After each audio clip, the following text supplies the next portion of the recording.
Hello friends, आज हम करेंगे डे 2 ऑफ इंग्लिश क्लास। इसमें हम 5 फिलअप्स करेंगे।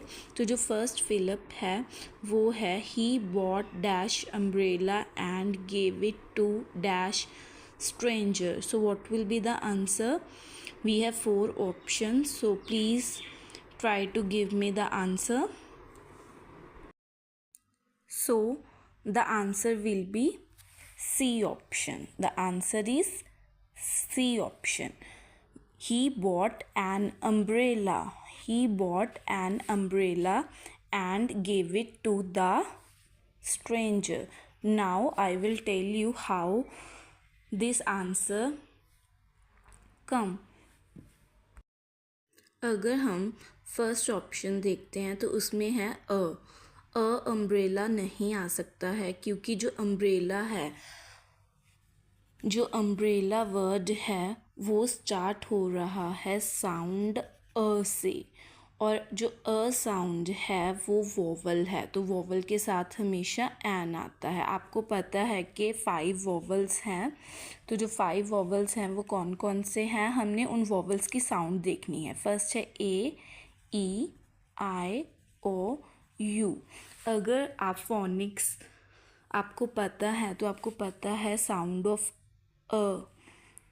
ए की साउंड क्या है? अ। ई की साउंड क्या है? A. For example egg. I की साउंड क्या है? इग्लू, ई। आई की साउंड है आइस। आई की 2 साउंड्स हैं, one is E, igloo, and second one ice है। अगर वर्ड तो आई साउंड आ जाती है। उसके बाद ओ की साउंड है ओ, एंड जो वर्ड यू जो लेटर यू है इसकी साउंड है अ। तो यहाँ पे जो लेटर यू है तो इसकी साउंड है अ, अम्ब्रेला। तो यहाँ पे एन आएगा। जो 5 वोवल्स हैं इनके साथ हमेशा क्या आएगा? एन। अगर यहाँ पे वर्ड होता यूनिवर्सिटी, जो यूनिवर्सिटी है इसमें जो यू है इसकी साउंड है यू, तो यहाँ पे वोवल की साउंड नहीं आ रही है, तो यहाँ पे ए आएगा। बट अम्ब्रेला में अ की साउंड है तो एन आएगा। तो जो हमारे पास 5 वोवल्स हैं उसमें जो यू है, जो यू लेटर है, इसकी साउंड हमेशा अ होएगी। अगर साउंड अ है तो एन आएगा, अदरवाइज ए आएगा। और यहाँ पे द इसलिए आया है and gave it to the stranger, क्योंकि जो स्ट्रेंजर है वो एक स्पेसिफिक पर्सन है। यहाँ पे पता चल रहा है कि जो अम्ब्रेला है उसने बॉट किया, ख़रीदा, और किसको दे दिया? स्ट्रेंजर को। और जो स्ट्रेंजर है वो यहाँ पे पता है कि स्ट्रेंजर एक स्पेसिफिक पर्सन की बात हो रही है, इसलिए द आ गया, क्योंकि हमने बता दिया है कि स्ट्रेंजर को दिया है उसने, तो ये पर्सन स्पेसिफिक है, इसलिए द आ गया है। So the answer is C option. Now we do fill up number 2। He arrived dash the airport dash 5 PM. So what will be the answer? Please guess the answer. Yes, the answer will be C option. He arrived at the airport. He arrived at the airport at 5 PM. तो इसका answer eight क्यों है? क्योंकि eight word use होता है जहाँ पे specific location हो, और यहाँ पे हमने किस चीज़ की बात की है? एयरपोर्ट की। और जो एयरपोर्ट है वो एक स्पेसिफिक लोकेशन है, तो यहाँ पे आ गया एट द एयरपोर्ट। अब ऑन 5 PM नहीं हो सकता है, क्योंकि 5 PM के ऊपर नहीं वो पहुँचा है।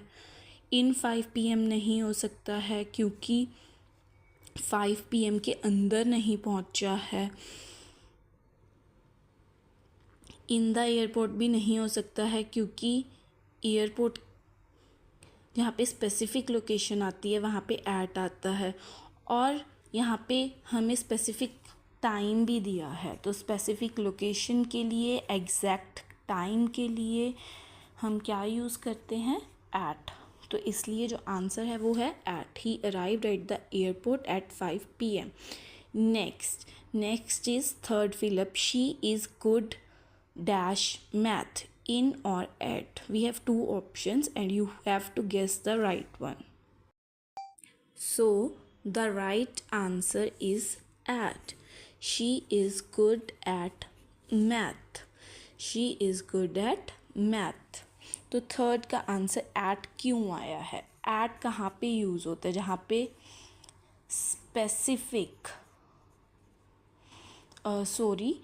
जहाँ पे हम किसकी बात करते हैं? स्किल्स की बात करते हैं. एट कहाँ यूज़ होता है? जहाँ पे हम स्किल्स की बात करते हैं. एट कहाँ यूज़ होता है? जहाँ पे हम स्किल्स की बात करते हैं या फिर सब्जेक्ट की बात करते हैं. इससे पहले हमने किया था कि एट यूज़ होता है स्पेसिफिक लोकेशन के लिए, स्पेसिफिक टाइम या एग्जैक्ट टाइम के लिए.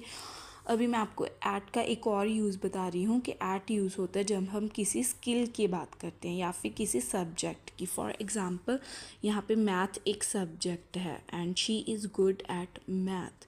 तो सब्जेक्ट की बात हुई है इसलिए एट आ गया. अगर स्किल की बात हुई होती, for example drawing is a skill, she is good at drawing. तो यहाँ पे जो ड्राइंग है वो एक स्किल है. तो जब स्किल की बात आएगी तब भी क्या यूज़ होएगा? एट. नेक्स्ट एग्जाम्पल देखें तो he is good at solving puzzles. तो यहाँ भी किसकी बात हो रही है? स्किल्स की, कि वो गुड है पजल्स को सॉल्व करने में. तो जब स्किल की बात होएगी या फिर किसी सब्जेक्ट की तो एट आएगा. For example she is good at math, she is good at social science, she is good at science, she is good at English. तो जहाँ पे सब्जेक्ट की बात आएगी वहाँ पे क्या आएगा? एट. या फिर किसी स्किल्स की बात आएगी तब भी क्या आएगा? At. Now we do fill up number 4. We stared at dash hotel near the beach. So we have three options and you have to choose the right one. We stared at dash hotel near the beach. So the answer will be option number B. Answer is A. We stared at a hotel near the beach. अब आपको पता है कि ए कहाँ पे आता है. ए कहाँ पे आता है? जहाँ पे न्यू इन्फॉर्मेशन होती है और यहाँ पे होटल की बात पहली बार की गई है. तो जो ये होटल है ये हमारे लिए एक न्यू इन्फॉर्मेशन है इसलिए यहाँ पे ए आएगा. अगर हमने उस होटल की बात की होती जिसके बारे में हम पहले से जानते हैं तो दा आ जाता. फॉर एग्ज़ाम्पल दा कब आता? दा तब आता जब हम उस होटल की बात करते जिसके बारे में हमें ऑलरेडी पता है. For example we stayed at the hotel we booked last month. हमने उस होटल में स्टे किया जहाँ जिसको हमने लास्ट मंथ बुक कर दिया था. अब हमें इस होटल के बारे में ऑलरेडी इन्फॉर्मेशन थी इसलिए यहाँ पे द आ गया, द होटल. बट यहाँ पे अ होटल है क्योंकि हमें इस होटल के बारे में पहले कोई इन्फॉर्मेशन नहीं है इसलिए ये एक न्यू इन्फॉर्मेशन है इसलिए अ होटल आ गया है. और एन आपको पता ही है यहाँ पे साउंड है होटल, ह की साउंड है और ह वोवल साउंड नहीं है तो यहाँ पे एन नहीं आ सकता है. तो now we will do number 5. My teacher has been sick dash last Monday. So we have two options 4 and since. So what will be the answer? The answer will be option number B, since. My teacher has been sick since last Monday. तो अब since कहाँ पे use होता है? अभी हम देखेंगे since का यूज़ कहाँ पे आता है.